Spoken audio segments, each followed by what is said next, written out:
Hello everyone, my name is Zenitsu and I'm back with another Digimon deck profile video. So today I'm going to be taking a look at BT08, and BT08 offers us lots of new and exciting cards to build and iterate on some new and existing decks. And today's deck is going to be a brand new iteration on a MetalGarurumon Ginkaku Rush deck. So this is going to be a more aggressive take on MetalGarurumon, where we're just trying to utilize the promote package to be as aggressive as we possibly can, with a lot of 4-cost options to help res our level 4s, so that way we could gain some additional value off of promote's ability. And on top of that, we even have the brand new BT08 Kimeramon that we could use in combination with the promote to be extra aggressive with and make some very powerful plays possible. So without further ado, onto the deck profile. Starting off with the Digitama, I'm going to be running one copy of DemiMeramon. This is the 5th Digitama, which means it could be really anything you feel like you want it to be, but I still think DemiMeramon is one of the better generic Digitamas for the deck to use. It has a nice on-delete ability where we get to draw a card and then discard a card, filtering it through our deck so that way we could try to not only set up our hand, but set up our trash at the same time. But the main Digitama for this deck is going to be 4 copies of Tsunomon. So Tsunomon is still a really good card just because we're going to be drawing and discarding a lot, and he's a good payout for discarding. He has the nice inheritable ability where during your turn, once per turn, when you trash a card from your hand by one of your own card effects, then we get to draw a card. And we do have some other discard-based synergies, so having a card to help act as a good buffer when we're discarding is really, really good. Next, on to the rookies, I'm going to be running 3 copies of Tapirmon. So Tapirmon is kind of a flex spot for the deck. I'm just utilizing this spot to act as some extra card draw. So what Tapirmon's doing is he has a nice on-delete ability that allows us to draw a card, making him one of the best sacrificial fodder cards that we have. So that way we actually have a reward for having him get deleted. But like I stated before, we're just trying to use him to draw some extra cards, and if we need to, we could also be extra aggressive with him to try to swing into the opponent's security, hope he gets deleted that way, so that way we have some good chip damage coming in, and some card draw as a reward. Next, I'm going to be playing 3 copies of Gazimon. So Gazimon is going to be an anti-meta floodgate rookie, where we're just trying to use him to stop the opponent from their memory manipulating shenanigans. So he has the all turns ability, where the opponent can't gain memory except by Tamer effects, so it's just trying to limit the opponent's actions as much as we could possibly can to try to force them to get rid of Gazimon in inefficient ways before they can make their more powerful plays possible. Next, I'm going to be running 2 copies of Goblimon. So this is another flex spot for the deck. It doesn't necessarily have to be Goblimon if you don't want him to be, but I do find his ability to be a little bit on the more useful side just because he helps our Digimon survive the opponent's security with some extra DP. So his inheritable ability states that during your turn once per turn, when you trash a card from your hand using one of your own card effects, then this Digimon gains plus 2000 DP for the turn, making our Digimon a little bit stronger than they normally would be. And then the last rookie of the deck is going to be 4 copies of Gabumon. So this is the starter deck version of Gabumon, and this Gabumon is really good at helping us to filter through our deck and set up our trash, just because he has the nice inheritable ability of, when attacking, not limited to once per turn, we get to draw a card and then discard a card from our hand. So this is just a really good engine card to help facilitate and activate some of our other abilities. Next, on to the level 4s, I'm going to be running 3 copies of Kinkakumon. So we are going to be playing the full promote package, so Kinkakumon is just a must for the deck. Kinkakumon's ability actually isn't that bad, because its inheritable ability states that when we attack, we get to trash 1 card from our hands to delete one of the opponent's level 3 Digimon, so it's some solid low-level removal, just playing around with the Kinkaku package, on top of the fact that it has a nice lower play cost compared to the other 2. In case we don't necessarily see a rookie, we could still utilize Kinkakumon and climb our stages with. Next, I'm going to be running 3 copies of Ginkakumon. So Ginkakumon is in the promote package, so we kind of do just have to run him, but he's still a really good card because he's another benefit card for us taking the actions of discarding. So what this card is doing is he has a nice inheritable ability of during your turn once per turn, when you trash a card from your hand using one of your own card effects, then we get to gain 1 memory, so we could use that memory to help make our plays more powerful or efficient. And then the glue of the whole deck is going to be 4 copies of Ginkakumon Promote as the last level 4. So he natively has the Rush ability, which is what we're really looking to gain out of the card, So when we res him for free off of some of our option cards, then we could take advantage of his rush ability to attack right away with. Then on top of that, the reason why we're playing the promote package is because his on-play ability also helps generate some extra resources. So his on-play ability states that we get to place a Kinkakumon and or Ginkakumon from our trash underneath this card's Digivolution source in any order, and if we placed 2 cards with this card effect, then we get to draw a card and gain a memory to extend some of our plays. Next, on to the level 5s, I'm going to be running 4 copies of SkullGreymon. So SkullGreymon, at least this version, is going to be one of the best discard fodder cards for the deck, just because he actually has a benefit for us discarding him. So just for discarding him, he has the ability where we get to put him underneath one of our purple Digimon, which is pretty good because it's adding not only his inheritable ability of retaliation to basically any Digimon that we want, but he also is adding inheritable sources for our MetalGarurumon, so we could discard him enough to get more sources underneath him to be able to use that MetalGarurumon's Digiburst ability again. Then on top of that, if we do just need to stop at a good level 5 Digimon and be hyper aggressive with him, then he's another card to be aggressive with because of his when attacking ability native to him, where we get to trash out 1 card from our hand to have this Digimon get plus 3000 DP, so he could be a level 5 swinging for 10,000 DP, and pair that up with Goblimon, and he could be a level 5 swinging for 12,000 DP. But speaking of really strong level 5s, next I'm going to be running 3 copies of Kimeramon. So Kimeramon is an absolutely insane card in this deck to use, just because we have easy ways at reviving our level 4s, and any deck that could really revive or play for free level 4s could really take advantage of Kimeramon. The way that Kimeramon wants to be played, because he has this rainbow evolution, not only just native to him, so he could digivolve on top of virtually any level 4 Digimon for the price of 4, which is a little bit on the expensive side, but we're trying to actually utilize his DNA Digivolution ability to be able to play him for free. So this is really powerful because we want to try to line up a play where we're going to use our MetalGarurumon's Digiburst ability to be able to play our options, to res some promotes, gain some value off of the promotes, hopefully swing with our promotes, and then Jagras over the swinged promotes into a Kimeramon for another additional swing, just because DNA Digivolution states that it's going to be a new Digimon when you Digivolve up into him, and he'll be reset at an unsuspended state. Then the reward for utilizing Kimeramon is also his 2 abilities. We don't necessarily care about the second ability because we're not trying to play around with multiple different colors, but we do like the fact that we get to place a level 5 or lower Digimon from our trash underneath him as another Digivolution source, and then up to 4 of the opponent's Digimon get minus 1000 DP for each color this Digimon has until the end of the opponent's next turn. So at best it's going to minus 2k for the opponent, but the fact that we get to have another big stack and increases inheritable sources just make replaying another MetalGarurumon right after him very powerful, just because now we could use his new stack to be able to Digiburst even more.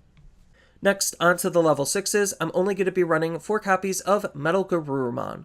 So this is the promo version of MetalGarurumon, and we're utilizing him just because he has this really powerful Digiburst ability where we get to play a purple option card that has a play cost of 7 or less from our hand for free. This is really powerful because we have lots of really strong option cards that we want to try to use with this ability, on top of the fact that we have a whole bunch of different synergy with him wanting to have a really large stack. So we could, like I stated before, use SkullGreymon to shove SkullGreymons underneath him to try to give him more material for Digiburst to activate, and we could use him in combination with Kimeramon, where Kimeramon can build a brand new whole stack, and MetalGarurumon can take advantage of that. On top of the fact that we could just traditionally hide a stack in our raising, and then go up into a MetalGarurumon, and then start Digibursting when we move him out of raising. So we do have lots of different ways to be able to utilize his ability to the utmost potential. And then as far as the options we're going to be playing around with, I'm going to be running 4 copies of Underworld's Call. So Underworld's Call is a really good card, not only to act as some good discard fodder, because when it's discarded from our hand, then we get to draw 1 card, so it's replacing itself, which is pretty good, keeping our hand as healthy as we possibly could. And then on top of that, its main ability, the thing we're trying to actually utilize the card for, allows us to play a level 4 purple Digimon from our trash for free. The crazy part is we do get its on-play ability, and the on-play ability we're trying to take advantage of is Ginkakumon Promotes, to shove a Ginkaku and Ginkaku underneath him to gain some additional value, on top of having a level 4 Digimon be rezzed essentially for free off of our MetalGarurumon, and gaining us additional resources and value, especially since Promote can swing thanks to the Rush ability. Then its security ability activates its main, so it's just a good card at trying to help us play some of our Digimon. Next, I'm going to be playing 4 copies of Fight for Your Pride. So Fight for Your Pride is basically doing almost the exact same thing as Underworld's Call, just a little bit more awkward and different. So the whole idea on what we're trying to do with this card is just be able to have another card to be able to play our level 4 Digimon for free with the ability to actually keep and retain its on-playability. And Fight for Your Pride does that just as Underworld's Call does. It's just if we are playing around with Eyesmon-based synergies, then we could have one of our Digimon gain blocker. We don't really care about that. We just care about rezzing our level 4 Digimon. And then on top of that, its security ability allows us to play a purple level 4 specifically from our trash for free, which is, again, doing something very similar to what Underworld's Call is doing. So for all intents and purposes, this is just 4 more copies of Underworld's Call. Next, I'm going to be running 2 copies of Fly Bullet. So Fly Bullet is going to be the large body removal for the deck. So it's basically the Gaia Force, where its main ability allows us to delete one of the opponent's level 6 or lower Digimon. So it's an easy card for us to use because it has a play cost of 7, and that makes it a easy target for MetalGarurumon to use his Digiburst ability with. Then its security ability activates its main, acting as a pretty solid security threat. Next, I'm going to be running 2 copies of Purple Memory Boost. So Purple Memory Boost is kind of a flex spot for the deck. It could really be whatever you feel like you want it to be, but I'm just choosing to run Purple Memory Boost because we do need to try to find some specific cards. Unfortunately, Kimeramon is a white Digimon, so we won't be able to search for Kimeramon, but we still need to find our MetalGarurumon in order to make a lot of our powerful plays even possible. So that's the whole intended purpose of this card, is allowing us to reveal the top 4 cards of our deck to add a purple Digimon from among them into our hand, and then the rest go to the bottom. And then this card will go into the battle area for its delay ability to allow us to gain 2 memory at a later turn to make it even more powerful plays when we pop the memory boost for its delay ability. Then the security ability puts it into the battle area, so that way we could use the delay ability at worst to gain that extra memory and extra tempo. And then the last option of the deck is going to be 1 copy of Deathclaw.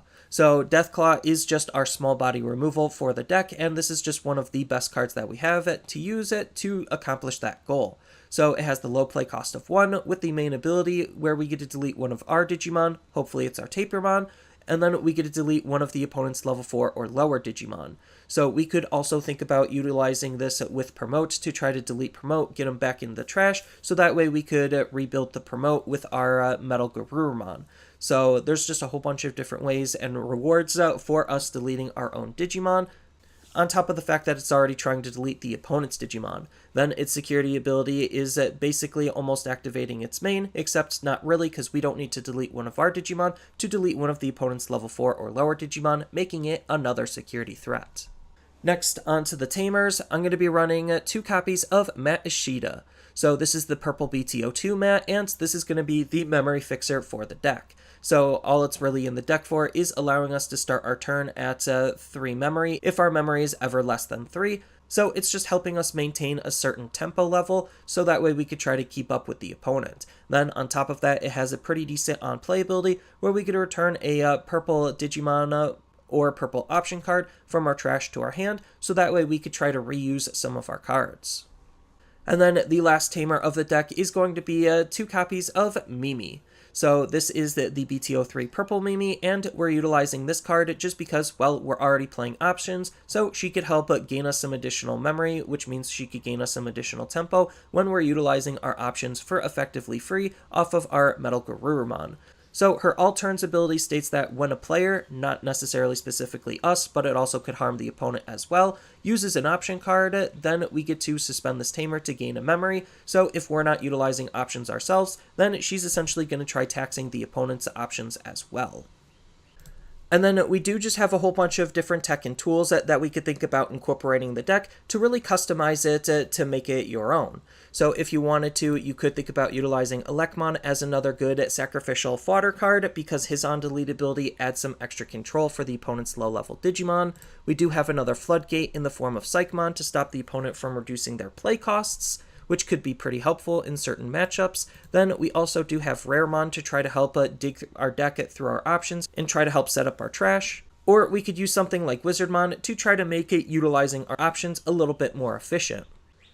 And then we do have two color synergies that we could try to dip into. Purple obviously wants to play best with yellow, and we do have Blackoutamon to help double down and incentivize that type of gameplay, just because she, like Promote, also has Rush as a level 4 that we could res, on top of the fact that she has the inheritable ability of Retaliation, so it's going to be a little bit of an annoying card for the opponent to try to deal with when we utilize her.